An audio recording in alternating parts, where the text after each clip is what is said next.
Praise the lord అందరికీ. నేను ఇప్పుడు పరిశుద్ధ గ్రంథములు కీర్తన గ్రంథము 5వ అధ్యాయం చెప్పబోతున్నాను. యెహోవా, నా మాటలు చెవిన బెట్టుము, నా ధ్యానము మీద లక్ష్యముంచుము. నా దేవా, నా రాజా, నా ఆర్తధ్వని ఆలకించుము. నిన్నే ప్రార్థన చేయుచున్నాను. ఉదయం నా కంఠస్వరం నీకు వినపడి ఉన్నది. ఉదయం నేను నా ప్రార్థనా స్థలము సిద్ధపరచుకొని కాచుకొని ఉందును. నీవు దుష్టత్వమును చూచి సంతోషించు దేవుడవు కాదు. చెడుతనమునకు నీ వద్ద చోటు లేదు. డాంబికులు నీ వద్ద నిలవలేరు. పాపం చేయువారు నీకు అసహ్యులు. అబద్ధము ఆడువారిని నేను నశింపచేతు. కపటము చూపి నరహత్య చేయువారు యెహోవాకు అసహ్యులు. నేనైతే నీ కృపాతిశయమును బట్టి నీ సన్నిధిలోకి ప్రవేశించదను.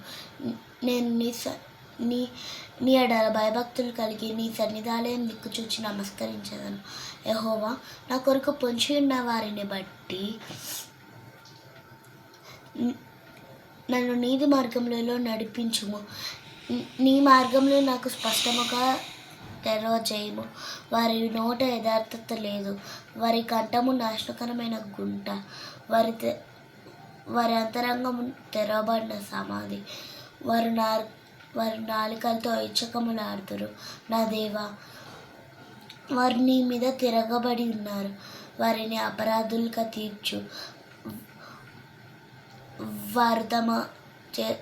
వారు తమ ఆలోచనలో చిక్కుబడి కూలుదురుగాక. వారు చేసిన అనేక దోషములను బట్టి వారిని వెలివేయము.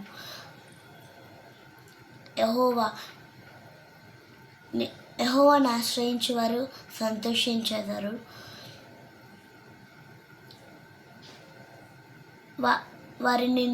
నీవే వారిని కాపాడుదువు గనుక వారు నిత్యము ఆనందధ్వని చేతురు. యెహోవా, నీతిమంతులను ఆశ్రయించువాడవు నీవే. కేడము కప్పినట్లు నీవు వారిని దయతో కప్పెదవు.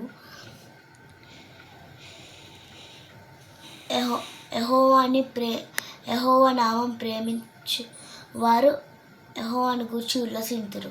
Praise the Lord. ఆమేన్.